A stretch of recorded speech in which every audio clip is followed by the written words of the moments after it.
Accomplishments don't remove or stop shame, immorality, or low self-esteem. We live in a world where people get validation, or women particularly get validation from what people say, how people feel they dress, or how people feel they know them. Welcome to another fantastic edition of the show. Sisters Corners right here on Divine TV. And of course, it's always your girl, from the D to the E to the B to the R to the O to the R to the A to the H, Deborah, the energy queen right here. And of course, you know how we do it. Every Wednesday, we make it a duty of ours to talk about daily or basic issues or heart-to-heart issues with ladies that whatever they may be facing or thinking, it's hard to connect or talk about.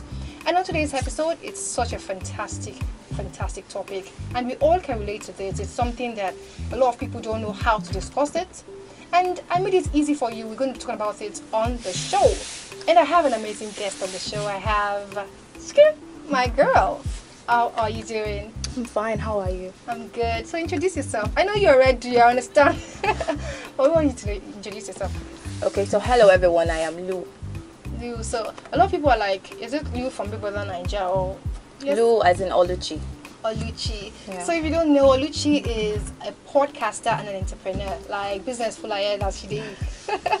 Alright, so Oluchi, we're talking about something so fantastic, an amazing topic that I've seen a lot of people pass through, and this topic is a no respecter of your accomplishments. It's a no respecter of your status. In fact, a president can even be passing through this. So we were talking about low self-esteem today. So low self-esteem that I know, as in it has, to different people, it comes in different phases. True. It might come from the marital angle, from the health angle, different. It can come from the physical look angle. So today we're talking about everything, but basically we're roughing around the women aspects. Okay. So today we want to know, because growing up, we're told low self-esteem is how you feel about yourself, when you feel you're below somebody. But it goes, now that I'm much more mature, I feel it goes beyond that. It goes yes. like, it could be your health. It could be who you see like as your role model. So like I used to tell people growing up, I used to see a lot of celebrities like the Kim Kardashians and co, and I'm like, God, I want to be like them. Like I want my nose to be like this, I want my eyes to be like this, and it literally formed the yardstick on how I should look. So the question to you now is, what is low self-esteem? Okay, so low self-esteem basically, All right? It's just having like a poor opinion on yourself. You know, saying like maybe you're less of yourself to other people. Maybe other people are always better. No matter who you are, no matter how much accomplishments you will always be low.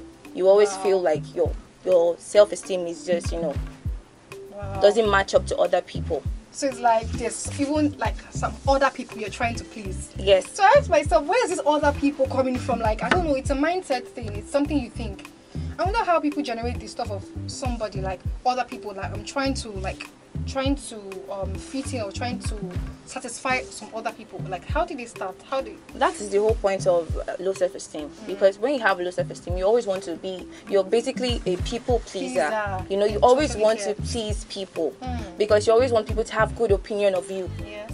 Because it will make you feel good about yourself. Wow. Basically. Just imagine. So that is what it entails. So you have to feel good about yourself by pleasing people. Others. Yes. So even at your own expense, exactly. So even if you get hurt at the expense, you don't mind. You just have to. You won't. Wow, well, that's intense. I don't pay to win. So have you ever had such situation before? Yes. Wow, share with us, please. Okay, so there was a point in my life where I gained so much weight. Wow. Yes. I never explained that part. Like, I was literally thinking you would have said something else. No. Okay. I gained so much weight. Like me, if I was overweight. So my circle of friends, I had this one friend. Okay. We're really close, we're really tight. Okay. But any opportunity this girl gets, she always makes me feel less of myself. Like, I mean, she started bullying me at some point, And she's your friend? Oh, my very good friend. Wow. How do you cope? How do people around you cope? Like, are you happy with yourself? See the way you look, this and that. Yeah. You even went on ahead to start saying things like aura, frabs, all those silly jokes, and I felt terrible. I could literally relate to that. So when I was in secondary school, I don't know why people feel like that when a guy likes you or wants to approach you, it goes through the wicked means or try to oppress you.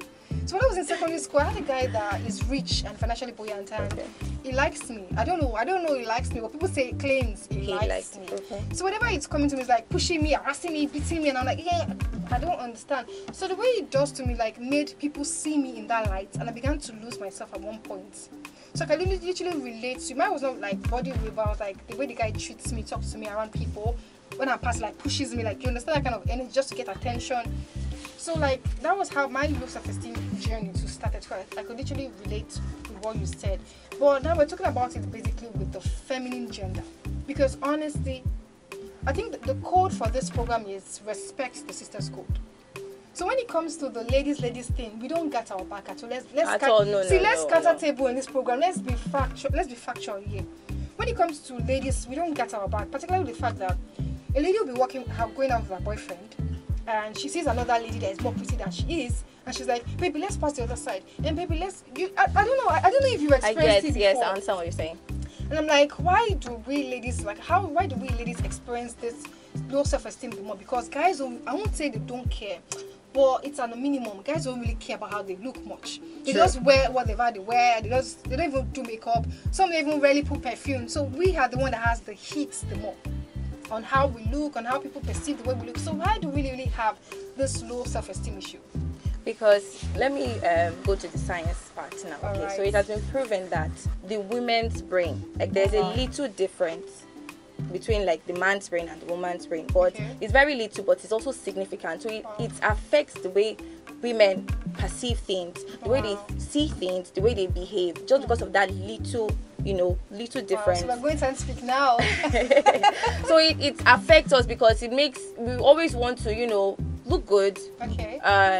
Be complimented. I feel there are lots of ladies out there, we love compliments. Even if you dress well and you are good, but you still won't be able to say, oh, you look good. I do that a lot. I'm a victim. I know I dressed well when I left the house, but I'm like, you didn't bother with me. Thank you. You look fine. You look so beautiful. You be like, it goes into your head. So that sort of thing. So we like it. We live for it. You see, sometimes boys compliment each other and they're like, why they compliment me? That sort of thing. You understand? But we ladies, when we get compliments, we're like, oh, thank you. Sometimes we now begin to form and like, so that sort of thing. Wow.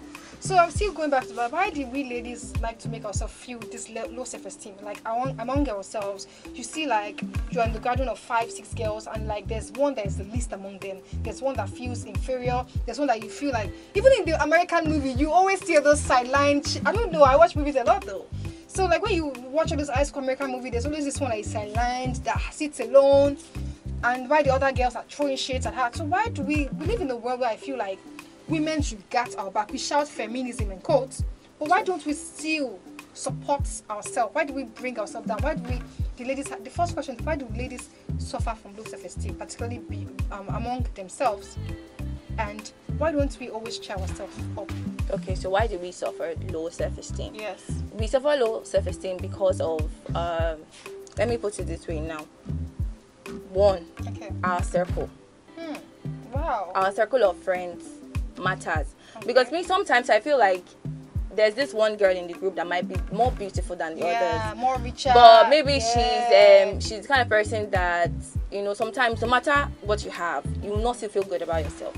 And once there is like the Bible says, when the edge is broken, the serpent will bite. So when there's like a little crack in our attitude and our character, people can feed off it. You get. And we know ladies, we like to make mockery of ourselves the most. Wow. Like, you don't mean it. We all know that, because of jealousy, maybe this person has better hair than you, or she dresses better, or maybe our boyfriend is richer. But trust me, it's silly things. Exactly, the tiniest of things that don't even matter, but matters to ladies. Like, if I get what you're saying now, like this thing comes with a mindset.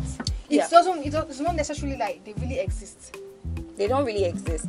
We put them there. Wow.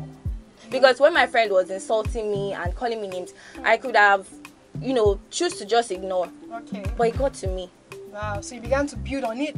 I did build on it, and I started feeling less of myself, and I started wearing oversized clothes. Oh my God. So she will not, say, see your stomach, or start pinching me, see your face, that sort of thing. Wow. So I let it. When you saw her, how did you really feel? Whenever you saw her? We were literally living in the same room in school. Oh wow, like your roommates? Yes, so there was nothing I could. Every day I sleep, I wake up, I see her. we go for lunch together. We're always together. And it was so easy for her to like make fun of me and other friends we had. Wow. That's intense. So how do you think, like, how we can, I don't know, like, I feel like if there's definitely, when it comes to ladies, there's always a clique. Definitely. True. So I don't know how we can do it if there's a clique and there's always the backstabber, the bad friend, the one bullying someone. There can be like 4 friends that are supporting, that can encourage one another. What you do is you just cut off. That's what I did. Wow. I think that's quite intense. Like, no, it's not. I feel like at one point, when you talk about cut off, I feel like, how many people do you want to push off from your life? It's not good. Then you begin to think you're a bad person. No, you won't think you're a bad person, because why would you be having someone in your circle that takes pleasure in insulting you? That person literally does not have your best interest at heart. You know, it's one thing to encourage you that, oh babe, you know you're getting overweight, you can do things to lose weight. Then it's another thing to insult. You know, we can be outside and she sees me and she starts to shout, crabs, that sort of thing. And she did not stop with me. She did to other of our friends. She did to another of my friend, and that one, in fact, it got to a point to me, I realized that I had to think of my mental health, and I had to cut off, you know, from this girl. And I had to tell my other friend, don't let what she says get you, because that one stopped coming outside. She always lock herself. No, she always lock herself in the room. Isolation. She had to even move out from that room, because all of us were in that room. Me, I eventually moved out at some point. So she had to move out and come and join me where I was. But she would not want to come out, because immediately the girl sees her, it is frabs. So what I get now from what you're saying is, even the low self-esteem affects you psychologically. Yes, it does. Package of psychological I'm telling you, because you feel you're not doing enough, you don't want to be out there, you just want to be alone, and it affects you, trust me. Do I agree? But at one point in my life, like even at my point in this life, sometimes I feel like, because my person, I am a quick blocker. I use the blocking pin quickly on WhatsApp. So I got to a point where I'm like, God, this person offends me, like it says something that's not in my book and I don't want to mess with my mental health. So I block you. So I feel like at one point I'm like, my blocking mode is already getting to 100, and I'm like, Jesus, is something wrong with me? Like I really. So when you spoke about you have to block, and I'm like, should there be a level to blocking, or could there be a point where you can still manage some friends? Maybe you can manage them, you can cop them, or you just let go of them. There are friends you can manage, and there are friends you can't manage. Trust me. The friends that look for your downfall, you can't manage. Because if you keep forcing that friendship, it might cost you your life at some point, because you don't know the intention of that person towards you. Like we don't know people's hearts. You understand? You can be very close to someone and that person is literally plotting your downfall. So if you see the person does not have your best interest at heart, and you know, always looking for opportunities to make fun of you, then what are you still doing? It's obvious that person doesn't want to be your friend. So you just cut off very easy. You stop talking to the person. You can read the person. You're not fighting. You're not keeping malice. By the end of the day, you do what's best for you. Thank you. Like I think it just helped me, or you saved me from the mindset that I was the one who had an issue, because I'm really thinking, oh my God, you don't have the issue. You're blocking. I'm like, wow. So that brings us to another question that is always in my mind. I think this is, sometimes I actually pull this low self-esteem issue on a family setting. Okay. What do you mean family setting? What I mean family setting is like the parents. You know, growing up, I don't know about you, but I hear this hearsay that parents have their favorite child. They say your brother, you are better as your brother, and you that you are lodo. Like some parents have this. It's true. Some parents say it. But that's say you that you are lodo. You that your brain is literally empty. Can't you see what Olamide did? Can't you see what Tayo did? Can't you see whatever Davido did? This. You had first position, but you some really. And beyond that, some parents say some really, really hurtful words to the child. And at a young age, I'm proposed to believe that this is the age whereby children pick things easily. You sow seed of words into your child, and that germinates, that grows, and they see themselves as the lodo child. They see themselves as the dumb child, the weakest in the family. And you hear I've heard some people say, I'm the dumbest in the house, and I'm the least in the house. Not because they have. If you check deep, they have something to offer, but the way the parents have downgraded them, I don't know about it, but that's why I feel. So I'm putting the question to you: can we allocate, or can we push to some extent, this low self-esteem, can we push it as a falter on the parents? Like you said, to some extent, yes. Wow. Because of the example you gave of, belittling your children, it will affect their mindset, obviously. Wow. So that's as parents, it is very necessary to speak good things to your children. You can even correct very well. You don't have to start saying your brother is better than you, or your sister. It's wrong. You're thinking in this aspect. I tell you, most older generations, like the older generations, the 90s somethings, they do it. They find it as a normal thing. But that's they wrong. Pick a child. Okay, when your child is growing and they check the report card and in the first position, this one's carrying second position, like this one's carrying last position. So literally, you're the dumbest in the house.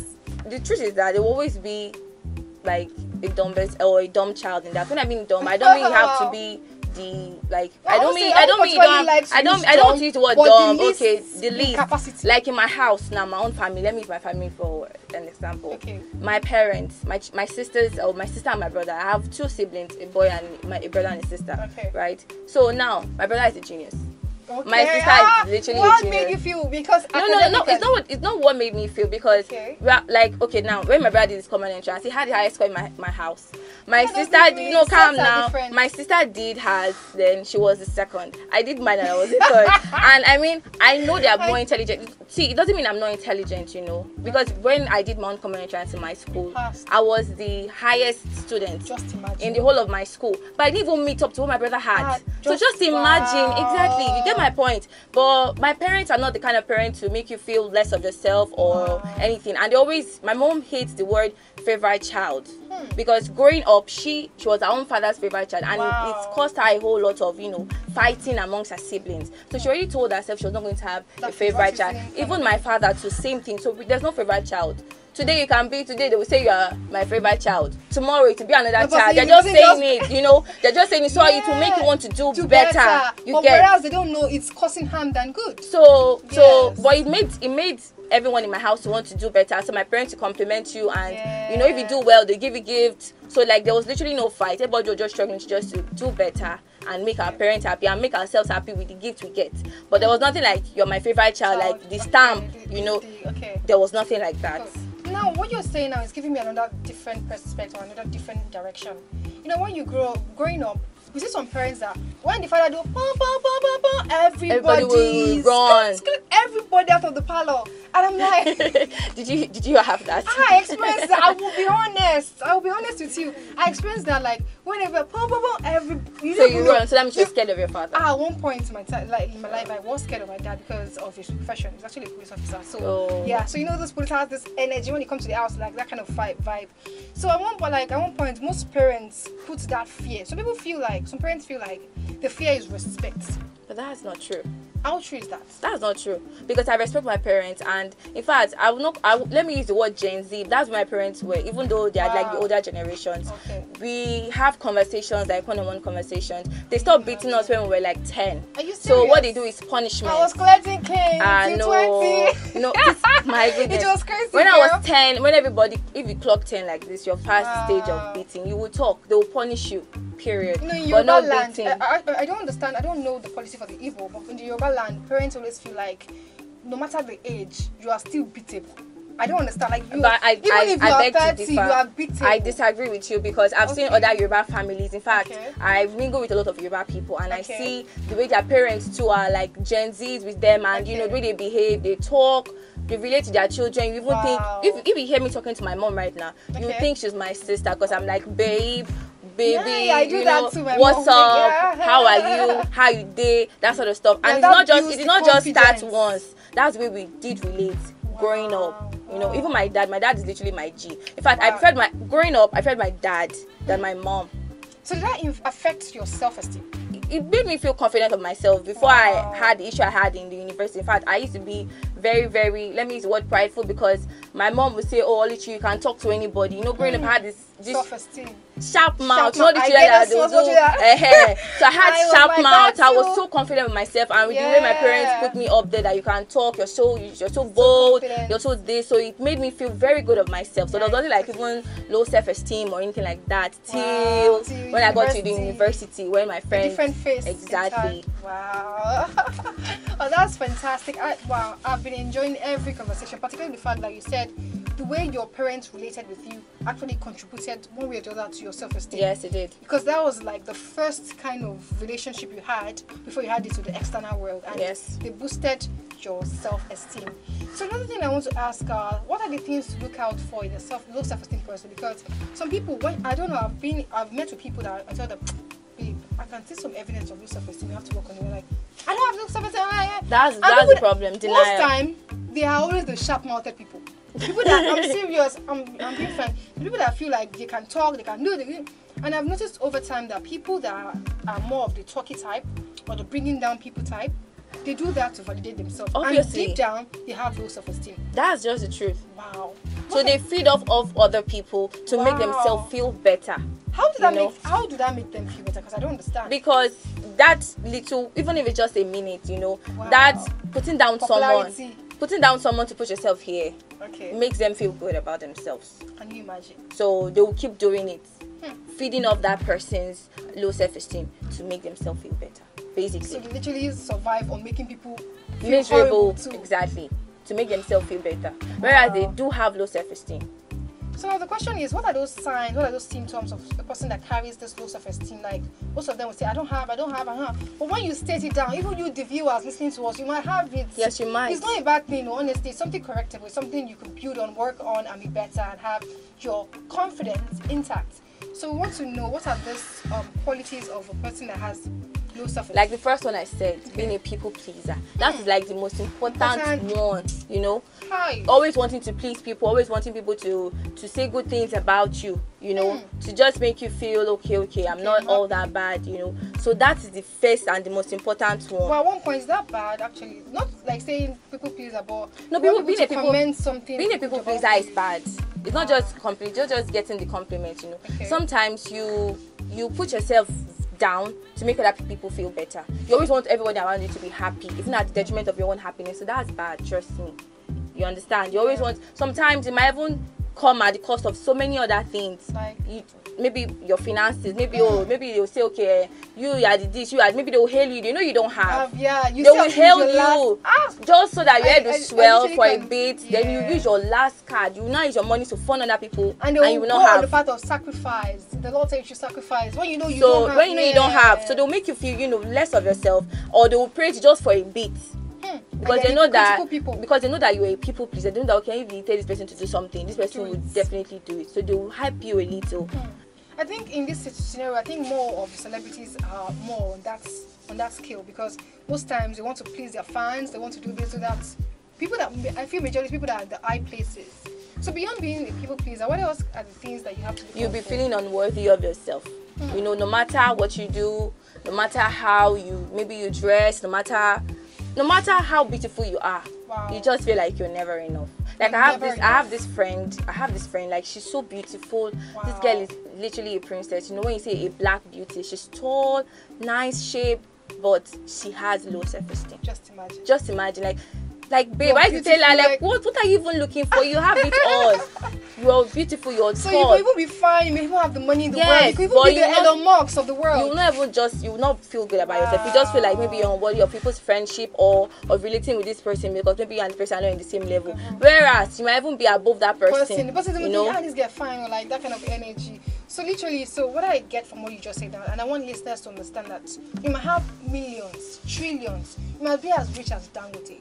You might be the king of whatever state, or you could be Charles III, or anything. But if you have that mindset of you are low, and people will treat you low. So, and now I'm going to I want you to mention one more part, because before I go to this very thrilling part, which is the relationship angle. Okay, so another one is difficulty accepting criticism from people. You don't want to be criticized. Okay. Is that a bad one? No, it's actually kind of bad, because sometimes you're not perfect, Yeah, sometimes you do something wrong that people will have to Okay. criticize you. Okay. Like me too, I get criticism from my friends and I adjust. But when you're in a situation whereby you be like, oh no, don't tell me anything, because you actually what the person is saying is true, but denial. That's like the basic of is denial. You just keep denying, even when you know that okay, what you're doing is wrong, and you need to just accept correct. Nobody's above correction. Yeah, everybody definitely. make mistakes. Nobody's perfect. So But there's some denial. set of people that I've noticed that I don't know, I've met some people in my life that they correct you this thing. And okay, after they've corrected you, you have to remove their mouth from it. They begin to expand it and start making you. Then that one, they're not correcting you. That one is that one is just another thing entirely. They have a motive behind that. Wow, I've learned a lot. So now I want us to go to the relationship angle, because this is Sisters Corners. And a lot of our sisters out there listening to us have, in one way or the other, they are in a relationship. Not particularly, it might not be the marital relationship, like a man, woman. It could be a colleague thing. It could be a boss thing. It could be a family thing.